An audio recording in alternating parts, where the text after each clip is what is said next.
I saw this instruction in the ECBTEX manual. Use a small piece of wire to wire the 4 crystals to the nearby ground point to prevent blow-through for the filter. Solder this after the crystals have been soldered in place. As mounting the crystals for the ladder filter is my next step in homebrewing ECBTEX, I wanted to know why this potentially difficult step is needed. Soldering to the metallic case is likely to be a bit tough for me. Here is the result of my investigation into this matter.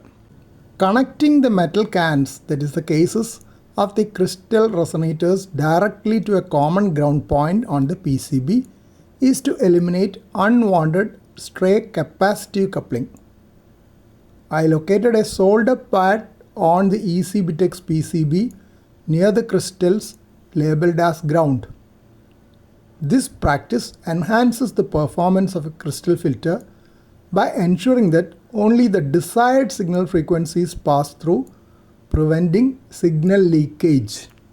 In a filter, blow-through or leakage occurs when unintended high-frequency signals bypass the filter components entirely, often through parasitic capacitance between components, instead of being filtered.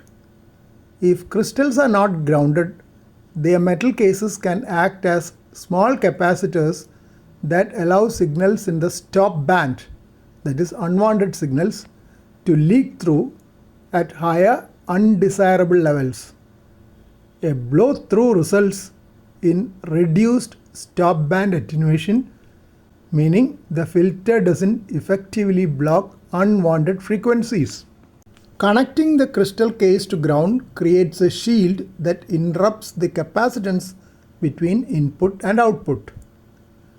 Grounding the cans can significantly improve the stop band attenuation, allowing the filter to perform better than 80 dB, which is often required for high quality radio filtering.